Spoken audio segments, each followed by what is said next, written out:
Hello everyone, welcome to सरकारी library. और आज हम इस वीडियो में चर्चा करेंगे जो सरदार वल्लभ भाई पटेल जी हैं, तो इनके बारे में पूरा डिटेल में डिस्कस करेंगे। और यहाँ पे देख सकते हैं बहुत सारा जो है फैक्ट है इनसे रिलेट करके, और ये सारे जो है इंपॉर्टेंट है एग्जाम पॉइंट ऑफ व्यू से। तो वीडियो को शुरू से लास्ट तक जरूर देखिएगा, बहुत चीज़ आपको जानने को सीखने को मिलेगा। तो चलिए शुरू करते हैं आज का वीडियो।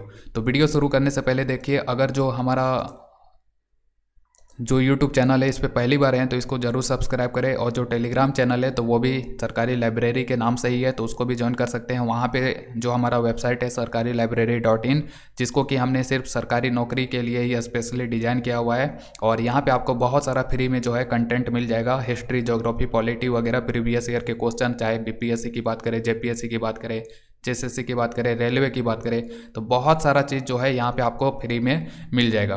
तो आप विजिट कर सकते हैं हमारा वेबसाइट, और इस पर जो भी हम आर्टिकल लिखते हैं तो उसको हम टेलीग्राम चैनल पे भी पोस्ट करते हैं, ठीक है। तो यूट्यूब चैनल पे आप वीडियो देख सकते हैं, और वही जो जैसे कि आज का लेक्चर, जो भी कंटेंट हम यहाँ पे आपको बताएंगे तो वो सारा चीज़ हम इस वेबसाइट में भी अपडेट करेंगे, और उसका लिंक भी हम टेलीग्राम में पोस्ट कर देंगे, ठीक है। तो टेलीग्राम चैनल के माध्यम से भी आप उसको पढ़ सकते हैं, और वीडियो के डिस्क्रिप्शन में भी आपको लिंक मिल जाएगा, तो वहाँ से भी आप पढ़ सकते हैं। और इनसे रिलेट करके फ्यूचर में हमें अगर कुछ भी मिलता है और जानकारी, तो उसको हम वहीं पे अपडेट करेंगे। तो वीडियो का डिस्क्रिप्शन में भी लिंक मिल जाएगा, टेलीग्राम में भी मिल जाएगा, और हमारा वेबसाइट जो है तो वहाँ से भी आप पढ़ सकते हैं।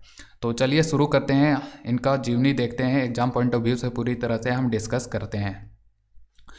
देखिए फोटो में वही है सरदार वल्लभ भाई पटेल, और इनका जो चेहरा है तो ये तो सभी भारतीय के मन मस्तिष्क में बैठा हुआ है, और कोई इनका जो वजूद है तो उनको भूल नहीं पाएगा। सबसे पहले देखिए इनका जो जन्म है, तो ये जन्म कब हुआ था? 31 अक्टूबर 1875 को हुआ था। कहाँ पे हुआ था? गुजरात में एक जगह था नादियाड, तो वहीं पे हुआ था इनका जन्म। और इनका जन्म जो है तो देखिए, किसी भी महापुरुष की अगर जन्म की बात करें तो जन्म को जो है, जैसे उनका मृत्यु हो गया तो उसके बाद मृत्यु के बाद जो दिवस मनाया जाता है उनका जन्म दिवस, तो उसको जयंती कहा जाता है। इसी प्रकार जो मृत्यु का डेट होता है तो उसको पुण्य तिथि के रूप में मनाया जाता है। तो इनका जन्म जो है तो ये 31 अक्टूबर 1875 गुजरात नाडियाड नामक जगह में हुआ था, और इनका जन्म के दिन ही भारत में राष्ट्रीय एकता दिवस के रूप में घोषित किया गया है इनका तिथि को, ठीक है, जन्म तिथि को। तो 31 अक्टूबर जो है तो ये भारत में राष्ट्रीय एकता दिवस के रूप में मनाया जाता है। क्यों मनाया जाता है? क्योंकि इसी दिन सरदार वल्लभ भाई पटेल जी का जन्म हुआ था, इसी के कारण। और इनका जो मृत्यु है अभी हाल ही में जो है, आज 16 दिसंबर है, तो कल 15 दिसंबर था, तो 15 दिसंबर को ही इनका पुण्यतिथि मनाया गया, और ये 2021 में 71वां पुण्यतिथि मनाया गया है। इनका जो मृत्यु डेट है, तो इनका मृत्यु हुआ था 15 दिसंबर 1950 को, और 2021 में ये 71 साल हो गया उनका मृत्यु हुए। और ये जो 2021 है तो ये 71वां पुण्यतिथि के रूप में मनाया गया है। सबसे पहले देखिए इनके अगर पढ़ाई की बात करें तो ये इन्होंने जो है लंदन जाकर कानून की शिक्षा प्राप्त की थी, और भारत में आके जब इन्होंने लंदन में कानूनी डिग्री हासिल किया तो उसके बाद इन्होंने भारत में वकालत शुरू किया था, वकील के रूप में कार्य करना शुरू किया था। इसके बाद ये गांधी जी से मिले थे 1917 में, और उनसे ये प्रभावित होकर ही भारतीय स्वतंत्रता संग्राम में ये शामिल हुए थे। फिर देखिए 1920 का साल आता है। 1920 में ये गुजरात प्रदेश कांग्रेस कमेटी के अध्यक्ष भी बने थे। तो 1920 में जो है ये गुजरात प्रदेश कांग्रेस कमेटी के अध्यक्ष बने थे, और इन्होंने कई सारे आंदोलन को शुरू किया था समाज में, जैसे कि शराबबंदी आंदोलन, छुआछूत आंदोलन, इसी तरह जातिगत भेदभाव आदि के विरुद्ध जो है इन्होंने कार्य किया है। सबसे महत्वपूर्ण जो है इनका ये वाला है 1928 में जो गुजरात में इन्होंने किसान आंदोलन का जो नेतृत्व किया था, तो ये सबसे महत्वपूर्ण है, ठीक है। तो 1928 में जो गुजरात में किसान आंदोलन का जो नेतृत्व किया था इन्होंने, तो वो था बारदोली सत्याग्रह उसको कहा जाता है। और इसी दौरान जो है उनको वहाँ की महिलाओं के द्वारा सरदार की उपाधि दिया गया था। सरदार का मतलब क्या होता है? प्रमुख या नेता। तो याद रखिए कि 1928 में ही बारदोली सत्याग्रह हुआ था। कहाँ पे हुआ था? गुजरात में किसान आंदोलन था, और उसी के दौरान इनको महिलाओं के द्वारा सरदार की उपाधि दिया गया था। जब भारत आज़ाद होता है 15 अगस्त 1947 को, तो उसके बाद जो भारत में जो भी जितने भी देसी रियासत हैं उनकी संख्या 562 रियासत है। तो उन सभी 562 रियासतों को भारत में शामिल करने में इन्होंने महत्वपूर्ण योगदान दिया था, और इसी के कारण से जो है इन्हें भारत का लौह पुरुष के नाम से भी जाना जाता है। और इन्हें लौह पुरुष की उपाधि किसके द्वारा दिया गया था, एग्जाम में मोस्ट इंपॉर्टेंट है, ये पूछा जा सकता है कि सरदार वल्लभ भाई पटेल जो हैं तो इनको लौह पुरुष की उपाधि किसके द्वारा दिया गया था, तो ये दिया गया था महात्मा गांधी जी के द्वारा। तो याद रखिए कि भारत का लौह पुरुष है सरदार वल्लभ भाई पटेल, लेकिन लौह पुरुष की उपाधि दिया गया था महात्मा गांधी जी के द्वारा।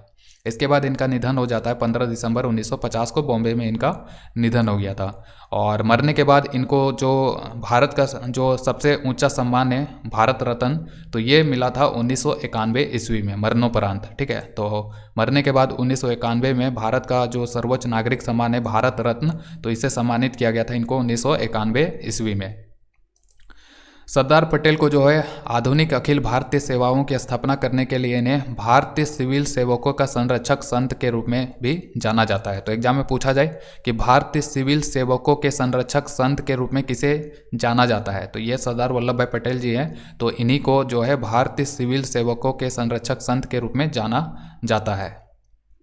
और ये भारत के पहले गृह मंत्री थे और साथ ही भारत के पहले उप प्रधानमंत्री भी रहे हैं। तो एग्जाम में ये भी याद रखें कि भारत के पहले गृह मंत्री कौन थे, तो ये थे कौन, सरदार वल्लभ भाई पटेल। और भारत के पहले जो उप प्रधानमंत्री थे डेप्यूटी प्राइम मिनिस्टर, तो वह भी थे सरदार वल्लभ भाई पटेल।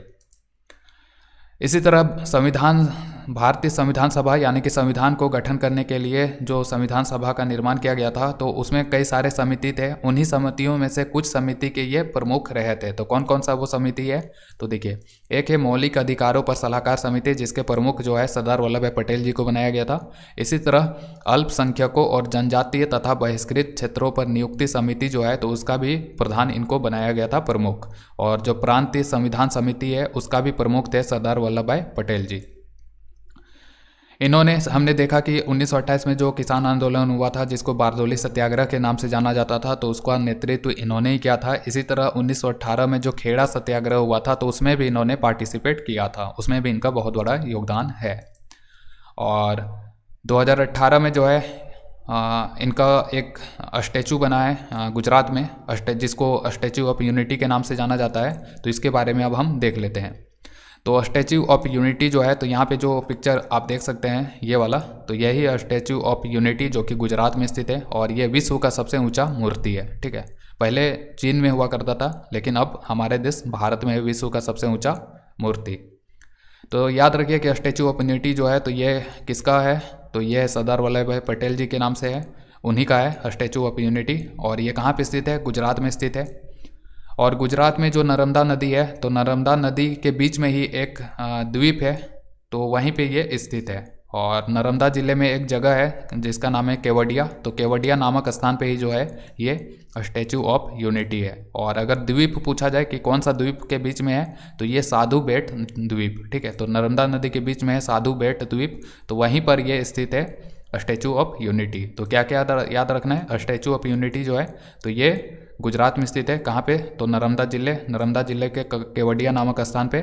और नर्मदा नदी के बीच में ही एक द्वीप बनता है साधु बेट द्वीप, तो उसी द्वीप में बनाया गया है इस मूर्ति को, स्टैचू ऑफ यूनिटी को। और इसको कब उद्घाटन किया गया था, तो इनका जो 143वां जो जयंती था, यानी कि जो इनका जन्म के 143 वर्ष बीत गए हैं, तो 143वां वर्ष में जो है इनका ये जो मूर्ति है उसका उद्घाटन किया गया था। और तिथि याद रखिए 31 अक्टूबर 2018। तो 31 अक्टूबर 2018 को जो है स्टैचू ऑफ यूनिटी का उद्घाटन किया गया था।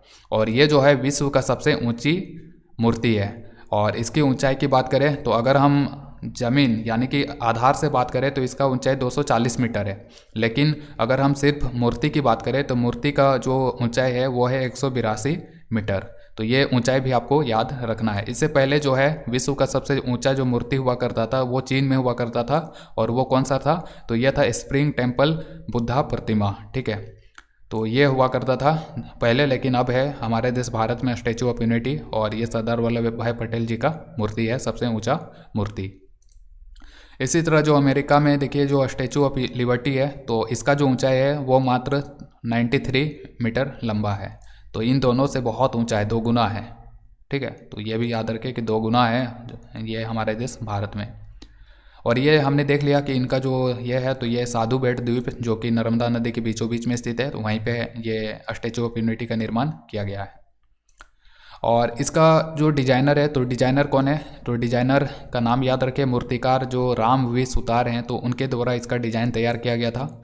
और इसको बनाने वाली जो कंपनी है तो वो कौन सा है, तो जो ये मूर्ति बनाया गया ना, तो यहाँ पे देखिए, यहाँ पे जो है ऊपर से एक परत चढ़ाया गया है, ये कांसे का जो है परत चढ़ाया गया है पूरे मूर्ति में। तो ये जो किया गया था ये काम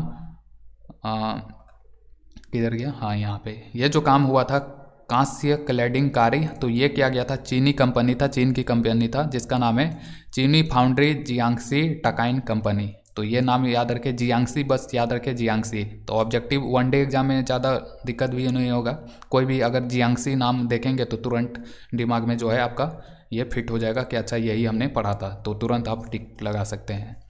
तो याद रखिए कि इसके डिजाइनर है मूर्तिकार राम वी सुतार, और कांस्य क्लैडिंग कार्य जो किया गया था तो ये जियांगसी नाम का कंपनी जो कि चीन का था उसी के द्वारा किया गया था। और यहाँ पे हमने देखा कि इनके द्वारा जो है 1928 में जो बारदौली सत्याग्रह हुआ था तो उसका नेतृत्व किया गया था। तो बारदौली सत्याग्रह के बारे में भी हम इस वीडियो में देख लेते हैं थोड़ा। तो बारडोली सत्याग्रह देखिए, ये जून 1928 में गुजरात में हुआ था। ये बेसिकली एक किसान आंदोलन था। हुआ क्या था उस टाइम पे, जो गुजरात प्रांत हुआ करता था तो वहाँ पे किसानों पे जो है अंग्रेज़ों के द्वारा बहुत सारा लगान उनसे वसूला जाता था। लगान का दर किसानों ने बढ़ाकर 22% कर दिया था, और इसी के खिलाफ जो है ये आंदोलन शुरू किया गया था, बारडोली सत्याग्रह, जिसका नेतृत्व जो है सरदार वल्लभ भाई पटेल जी के द्वारा किया गया था। और ये जो आंदोलन छेड़ा गया था तो ये इसी के कारण जो है बाद में अंग्रेज विवश होके जो लगान इन्होंने बढ़ा रखा था 22%, तो उसको इन्होंने फिर से 6.03% कम कर दिया था। तो घटा करके लगान जो किया गया था तो वो 6% तक लाया गया था। और इसकी जांच के लिए, मतलब कि जो लगान बढ़ाया गया था 22% किया गया था, तो उसका जांच के लिए अंग्रेज़ों ने एक कमेटी भी गठन किया था। और उस कमेटी के जो अधिकारी थे तो वो थे बूमफील्ड, और एक राजस्व अधिकारी मैक्सवेल थे। उन्होंने जब जांचा तो पाया कि वाकई में जो लगान का दर है वो बहुत ज़्यादा है, तो फिर बाद में लगान का दर को जो है घटाया गया था और 6.03% कर दिया गया था घटा के। इसी तरह देखिए, जो कांग्रेस की बात करें तो कांग्रेस का जो 1931 ईस्वी में जो अधिवेशन हुआ था, कहाँ पे हुआ था, कराची में। तो इस कराची अधिवेशन 1931 है, 1921 मैंने शायद कहा, पता नहीं क्या कहा, लेकिन ये देखिए 1931 का जो कांग्रेस का कराची अधिवेशन हुआ था तो उसका अध्यक्षता वल्लभ भाई पटेल जी के द्वारा किया गया था। तो एग्जाम में पूछा जाता है इसके बारे में कि 1931 का जो अधिवेशन था तो वो उसका अध्यक्षता किसके द्वारा किया गया था, तो ये वल्लभ भाई पटेल जी हैं। और क्वेश्चन घुमा के पूछा जा सकता है वल्लभ भाई पटेल ने कौन सा अधिवेशन का अध्यक्षता किया गया था, ठीक है। तो ये कराची अधिवेशन और वर्ष था 1931। इसी अधिवेशन का अगर हम खास बात करें तो इस अधिवेशन में ही मूल अधिकार का प्रस्ताव पारित किया गया था। और इसी अधिवेशन में जो गांधी और इरविन के बीच में जो समझौता हुआ था, तो गांधी इरविन समझौता भी इसी अधिवेशन में हुआ था, जिसको कि दिल्ली समझौता के नाम से जाना जाता है। तो याद रखिए कि मूल अधिकार का प्रस्ताव कब पारित हुआ था, तो 1931 का कराची अधिवेशन में, जिसका अध्यक्षता वल्लभ भाई पटेल जी के द्वारा किया गया था। और इसी अधिवेशन में गांधी इरविन समझौता भी हुआ था, जिसको दिल्ली समझौता के नाम से जाना जाता था। और यहीं पर जो है राष्ट्रीय आर्थिक कार्यक्रम को भी स्वीकृति दिया गया था। तो ये सारा चीज़ जो है आपको याद रखना है, ठीक है। और ये जो हमने जितना भी टॉपिक डिस्कस किया इसमें जितना भी फैक्ट, तो ये सारा जो है तो हमारे वेबसाइट में इस आर्टिकल को पब्लिश किया जाएगा और उसका लिंक आपको टेलीग्राम में मिल जाएगा। तो टेलीग्राम भी ज्वाइन कर सकते हैं, और इस वीडियो का डिस्क्रिप्शन में भी उसका लिंक मिल जाएगा, तो वहाँ से भी क्लिक करके इसको पढ़ सकते हैं। और मोबाइल पे अगर आप पढ़ेंगे तो मोबाइल का स्क्रीन जो है उसको थोड़ा रोटेट कर लीजिएगा, ताकि आपके स्क्रीन पे वो पूरा फिट हो जाए, क्योंकि ये जो है वेबसाइट के लिए डिज़ाइन किया गया है डेस्कटॉप मोड में। तो ये जो टेबल है तो वो स्क्रीन पे फिट नहीं हो पाता है। ये जो लिखावट है तो ये स्क्रीन पे फिट हो जाएगा, लेकिन टेबल स्क्रीन पे फिट नहीं होगा, तो उसके लिए आपको मोबाइल रोटेट करना पड़ेगा। तो उम्मीद है कि ये जो वीडियो है आपको पसंद आया होगा, और इसी तरह का और भी वीडियो देखने के लिए जो हमारा यूट्यूब चैनल है सरकारी लाइब्रेरी, इसको ज़रूर सब्सक्राइब करें। हमारे साथ बने रहिएगा। मिलते हैं हम फिर अगले वीडियो में। Thank you.